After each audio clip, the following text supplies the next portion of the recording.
our justice system is so offensive. It's so absolutely blind to justice that it defies reason. It absolutely defies reason. If you had any idea, it would blow your mind. I got a postcard recently, and I get postcards and things like this fairly often, but I thought, okay, let's look at this. So I look at this postcard, and I'm going to actually show you here this postcard. And so it's this nice little postcard here, and it's cover up the address here. They looked up my home address, and dear Gavin, I just wanted to reach out and personally let you know that you are a grifting piece of bleep. I didn't actually finish reading it. Came from Columbia, North Carolina. Okay, so this postcard, there's people that hate me because I speak the truth, and it looks to me like this live video is actually even being censored right now because of the title. It looks like, and it just goes to show you how we've gotten to a point where a fake sense of decorum, right? Because I believe in not using harsh language or being vile, right? You don't hear me curse and swear and things like that. So this mindset that if we speak the truth, if we speak it candidly, like the video I did for the 4th of July yesterday, that we're somehow the bad guys. And that's why this video today has the title that it does. It's not some shock and awe clickbait. It's actually very important. So obviously when we're trying to get a message out, a lot of times we retreat from telling the truth candidly. And because of that, our words have no power. But the reason they hate us when we speak the truth truthfully, I'm going to put this on the tripod. When we speak the truth truthfully, people hate us. Now, I'm sure people are going to dislike this video because they don't care for the truth enough to even listen. They're so filled with fakery and with hate. They don't want the truth. They want to reflect in the pool that kind of makes everything look like it's good, everything's right. The term niggers by the pound, and the reason it's important to say it like it is, you won't see this talked about very often on the internet. This is not something I made up. In the Chicago prosecutor's office, where people like Dennis Williams were convicted. Now, Dennis Williams was convicted in the 70s, him and 4 others, of a brutal rape and murder, and they were sent to prison, life in prison. He was sentenced to death row. He was on death row for 25 years.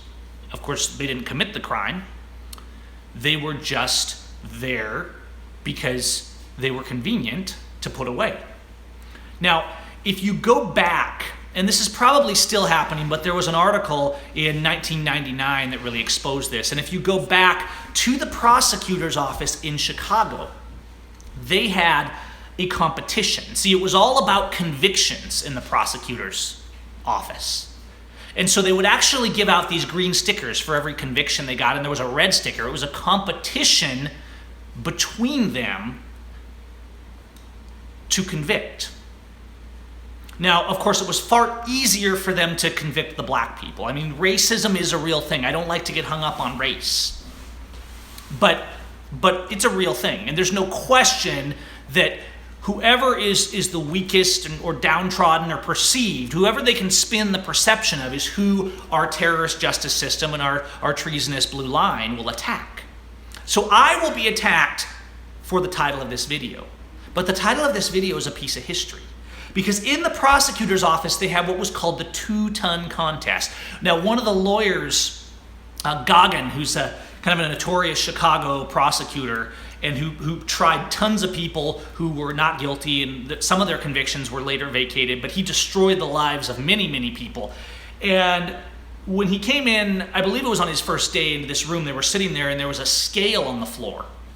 And this is a story I've done some research on, but it's also talked about in Jerry Spence's Police State. Very good read if you guys want to understand what's going on.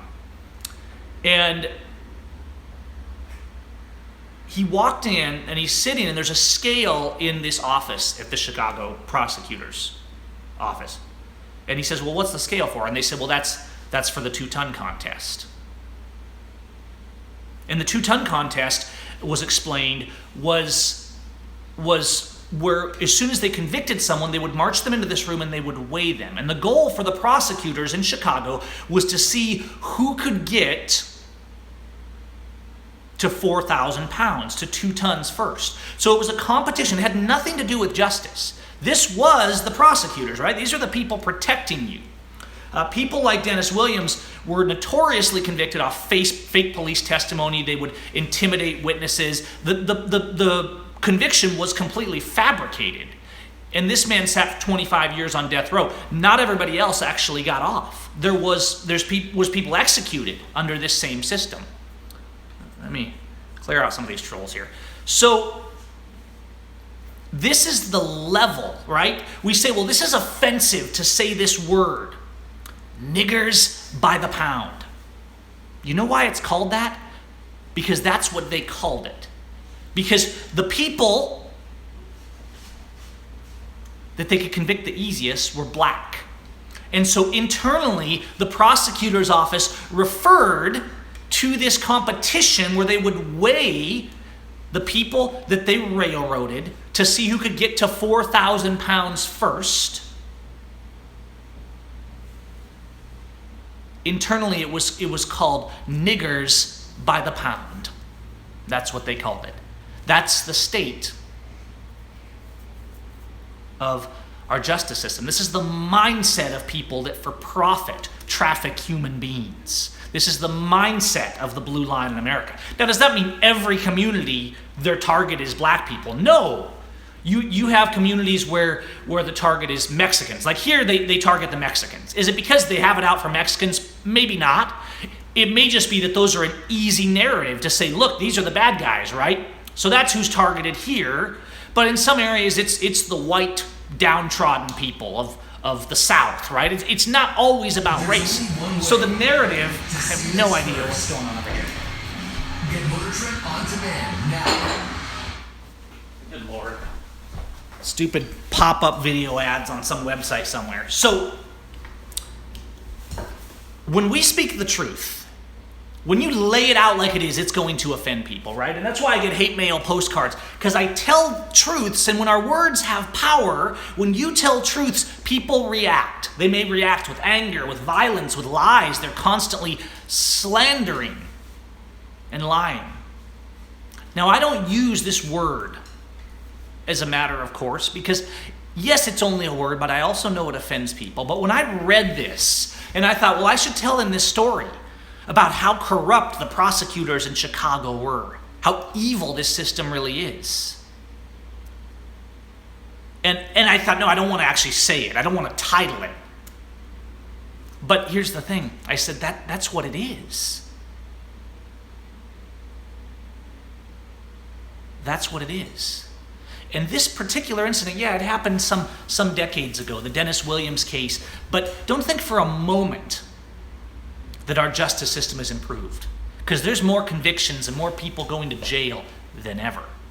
Now, they may have changed directions, they may use a different angle, but rest assured, the blue line, the blue treason, the prosecutors, the judges, their disrespect for human life and freedom is every bit as evil as it always was. It's growing by the day because we won't speak the truth. We're not afraid. We are afraid, rather, in our society to speak the truth. And so that's why this video is not getting put out there. That's why I'm being penalized. I've never had a live stream this year on YouTube that had so few viewers. Why is that? Normally they pop right in here because it's being held back because of the word. And I'm not surprised by that. I just did a live stream on Facebook. You guys can go watch that where I talked more about this concept. But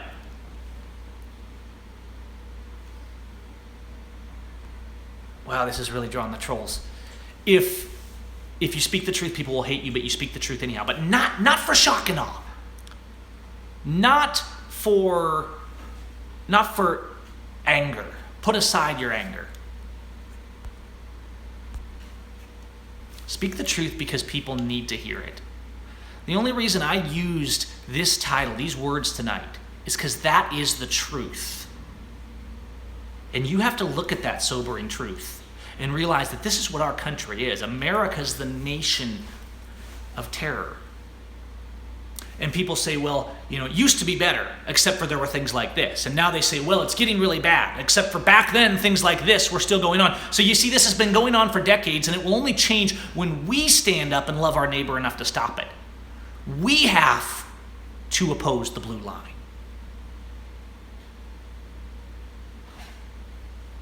We have to be unafraid to speak the truth.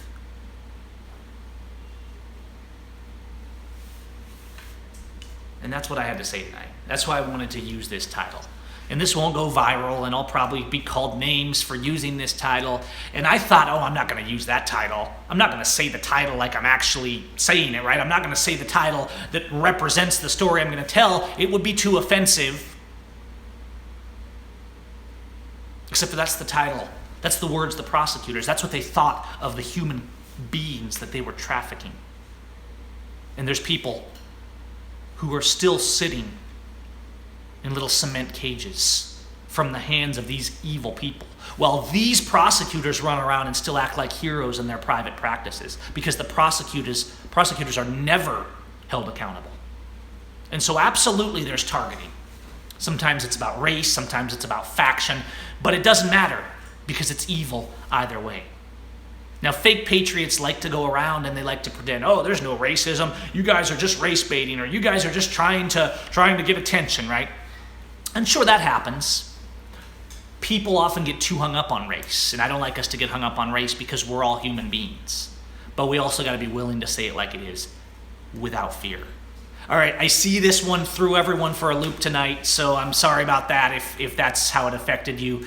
But we got to say it like it is. I see nobody but the trolls in here was very excited to talk. There's a few of you that are commenting. There would normally be at least around 100 viewers right now. And so everybody's afraid, right? Nobody even wants to click on this. What does this mean? Is this spam? What is going on, right? No, this is your justice system. This is how evil it is. The title of this video is what the prosecutors referred to the game they played in the courtroom, where they would weigh the people that they convicted, and their only goal was to convict, not for justice. They would weigh them to see who could get 4,000 pounds first, because it was a game to them. Because your life is a game to the justice system. Your life is a game to the blue line. Who chooses? People say you're generalizing when you speak against the blue line. These are people, this is not a religious faction that I disagree with. These are people who choose to violate others for a living. It's not a generalization to say that the blue treason, the syndicate of crime called the blue line, are the enemies of freedom. If you guys didn't see the video I posted yesterday, I spent quite a bit of time on that because I felt like there was a message that needed to be spoken. And so I'm sure lots of people are disliking this video today, and I'm sure people hate the truth. They hate the truth. They don't even care to listen. They just are going to dislike because they don't even want to hear it. They don't even want to have to face it. They don't want the truth. Now, we could talk about a million such racist comments that have come out that prosecutors and judges, this is the way that they thought, right? Or faction-based comments, not even always about race. The bottom line is we've got to stand up to the abusers. We have to love our neighbor enough to speak the truth. Not for anger, not for hate. But we need to be bold, because when you speak the truth boldly, your words have power. Just do it with principle. You guys have a good night. Talk to you soon.